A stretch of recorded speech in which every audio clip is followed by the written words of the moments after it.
ایک گاؤں میں ایک بڑھیا رہتی تھی۔ اس کا ایک کام چور بیٹا تھا، شیخی بگھارنے میں بہت ماہر تھا۔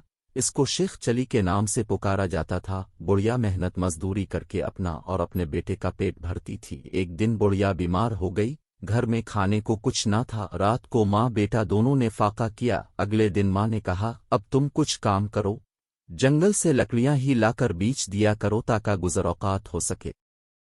شیخ چلی نے جنگل کی رالی، جو درخت اس کے راستے میں آتا وہ ہے، اس سے پوچھتا میں تجھے کاٹ لوں یا نہیں۔ کسی درخت نے بھی اس کا جواب نہ دیا۔ شام ہونے کو تھی، شیخ چلی گھر واپس آنے کا ارادہ کر ہی رہا تھا کہ ایک درخت نظر آیا۔ اس نے پاس جا کر پوچھا، میں تجھے کاٹ لوں؟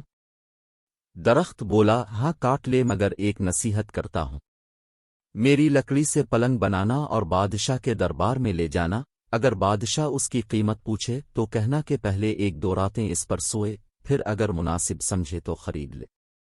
شیخ چلی نے درخت کی ہدایت کے مطابق اس سے لکڑیاں کاٹ کر پلنگ تیار کیا اور بادشاہ کے دربار میں پہنچا۔ بادشاہ نے قیمت پوچھی تو شیخ چلی نے کہا، پہلے اب اس کو ایک دو رات استعمال کریں، اگر اس میں کوئی خوبی پائیں تو انعام کے طور پر جو دل چاہے دے دیں۔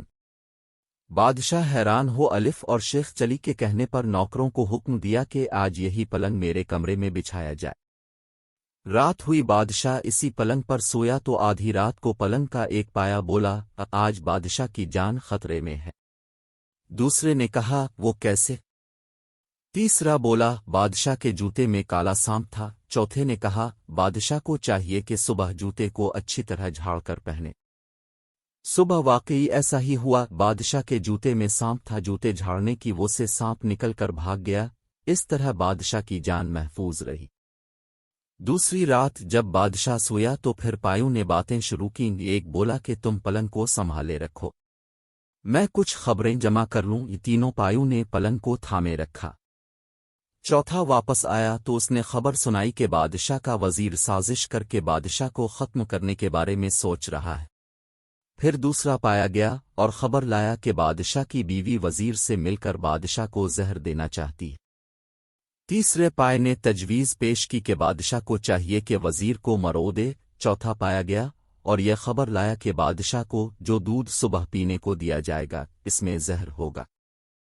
بادشاہ یہ سب کچھ سن رہا تھا۔ صبح اٹھ کر جب اسے دودھ دیا گیا تو اس نے نہ پیا بلکہ ایک بلی کو پلا دیا۔